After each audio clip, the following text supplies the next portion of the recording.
When nightfall descends and silence rules, there's a hum that resonates in the quietness, the haunting hum. My name is Stanley. Shadows, your guide into the realm of the uncanny. Here, we uncover eerie tales that transform your night into an intriguing journey. So settle in, let the day's worries melt away, and allow the whispers of our tales to carry you into a journey of mystery and moonlight. Welcome to Haunting Hum. Let the tales of the night unfold. Welcome, dear listeners. Tonight, we venture into the echoes of the past, into a time just after the world was torn apart by war. We journey with a man named George, living alone in a grand old house with a haunted past. As the shadows of the night grow longer, we'll listen to the whispers of the house and confront the chilling mystery that it holds. This is not just a tale of ghostly encounters, but also of survival, of one man's journey through the darkest corners of his fears to find light. Settle in for our tales surviving shadows. That Post-WWII Haunted House Mystery is about to begin. Once upon a time, in a small, quiet town nestled between the hills, lived a man named George. George was an old soldier, a relic from the war. His house, just like him, bore the scars of time and history. In the daytime, George would spend his hours tending to his small garden. His hands, rugged and worn, would work the soil as he tried to bring life to the flowers he so loved. But it wasn't the gardening that kept him busy, it was the escape it provided from the echoes of the past.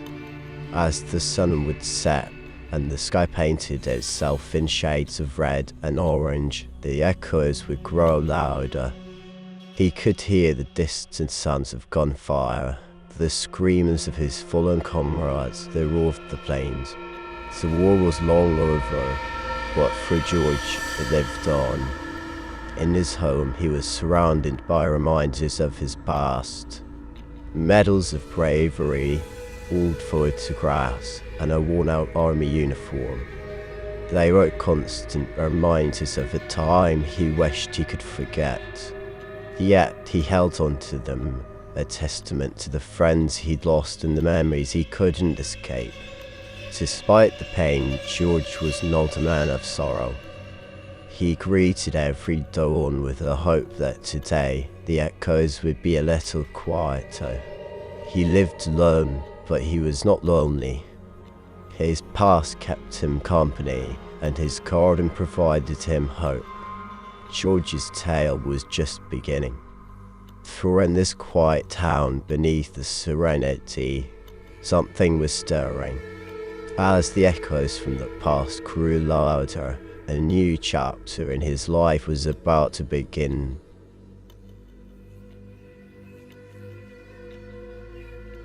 One evening, as the sun set and the cool breeze started to dance, George sat in his old rocking chair, a cup of hot tea in his hands. His eyes were fixed on the garden, admiring the flowers that were starting to bloom. But the peace didn't last long. A cold shiver ran down his spine, and the cup slipped from his hands. He felt a presence, something was lurking in the shadows. His heart pounded in his chest, the echoes of the past blending with the fear of the present. He stood up, gripping the handle of his cane tightly. His old soldier instincts kicked in. He walked towards the garden, his steps slow but steady. His eyes, though weakened by age, scanned the surroundings with determination. There, in the shadows of his beloved garden, he saw a figure. It was a woman, draped in a white dress, her face hidden beneath the veil of her long, dark hair. She seemed out of place, a spectre from a different era. The woman didn't move, didn't speak. She just stood there, still as a statue. It wasn't her presence that scared George, it was her familiarity. He felt like he knew her, like she was a part of his forgotten past. The rest of the night was a blur for George. He sat awake, unable to shake off the image of the woman. The echoes from the past grew louder, and the shadow of the woman lingered, marking the beginning of an unexpected journey. George woke up the next day, his mind still trapped in the events of the last night. The image of the woman in white was etched in his mind, a haunting memory that refused to fade. He made his way to the kitchen, his hand shaking as he poured himself a cup of tea.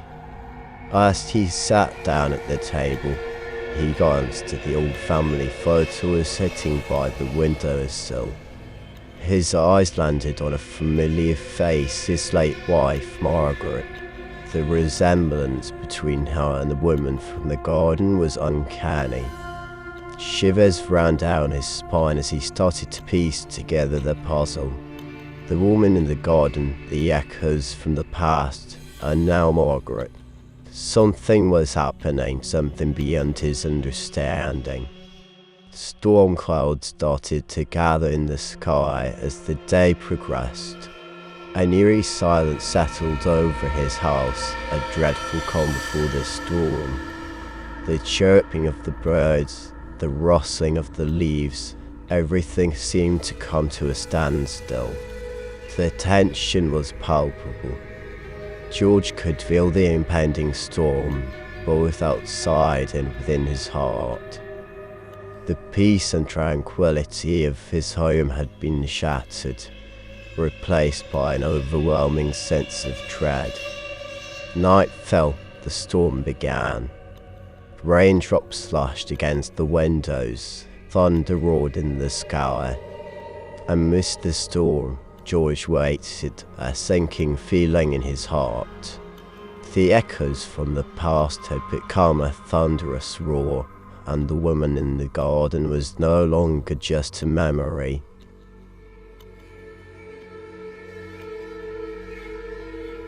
George spent the next day in a daze.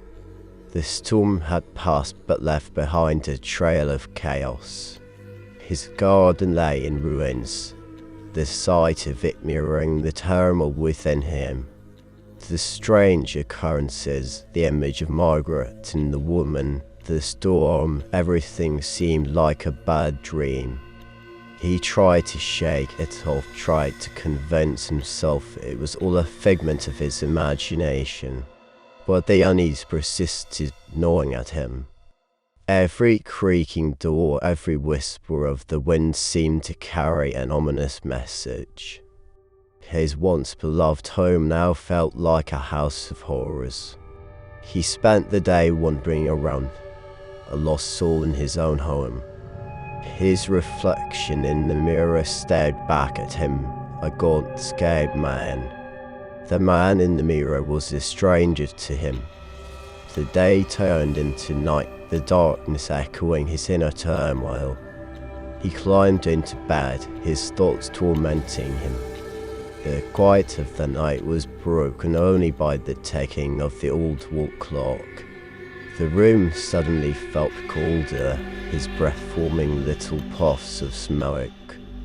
The sound of a soft lullaby drifted in the air, a lullaby Margaret used to sing. His heart pounded in his chest as he slowly turned around. Standing there was Margaret, her eyes filled with an unspeakable sadness. "George," she whispered, "it's time to let me go." The sight of his late wife, the sound of her voice was too much for George. His eyes closed and he fell into a deep, dreamless sleep. George woke up with a start. The morning sun streamed in through the windows, painting the room in a soft golden light. The chilling events of the night felt like a distant dream. He looked around the room, half expecting to see Margaret, but there was nothing, just the familiar surroundings of his room. The reality of her death hit him anew, a wave of grief washing over him. George felt a strange sense of calmness in his heart. The sight of Margaret, her words from the dream, they all pointed towards one thing. It was time to let go, time to move on. He spent the day cleaning up the garden, the physical labour helping to clear his mind. With each fallen branch that he picked up, he felt a piece of his grief lifting. By the end of the day, the garden was back to its old self. George stood in the middle of it, a sense of peace washing over him. He knew Margaret would have been proud. That night, he climbed into bed, the fear replaced by a sense of acceptance. He closed his eyes, his heart lighter. As he drifted into sleep, he could hear the soft echo of Margaret's lullaby, a sweet lullaby of goodbye. George woke up the next morning, the sunlight streaming in. He felt a sense of peace, a sense of acceptance. The house no longer felt haunted, it felt alive. Alive with the memories of Margaret, memories he could now cherish without the cloud of grief. The days rolled into weeks and the weeks into months. George lived alone in the house, his days filled with the mundane tasks of everyday life. Terrifying nights were a thing of the past. But the house didn't feel empty, not really. It was filled with the memories of Margaret. Memories that no longer brought him sorrow, but a sense of peace, a sense of belonging.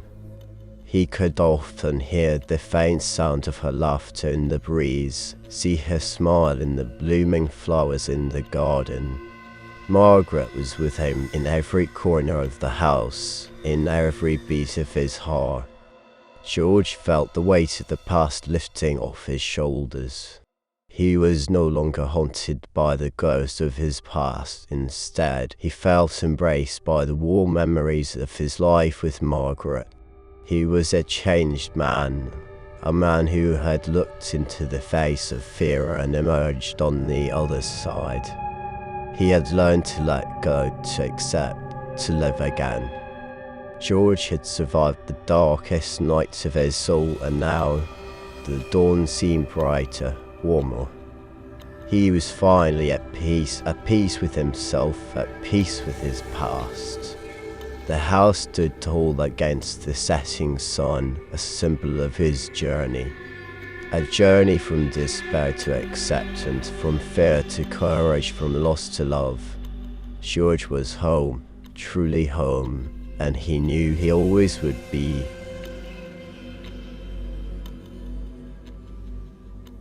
And so, dear listener, our tale comes to an end. As the echoes of the haunting home slowly fade, we leave the realm of mystery and intrigue behind. Now it's time to close your eyes and surrender to the peaceful silence of the night. Let the journey of the story guide you into your dreams as you embark on your own adventures. Thank you for joining us tonight at Haunting Hum, where every echo whispers this story. Sleep tight, dream well, and we'll meet again under the moonlight, ready for another tale.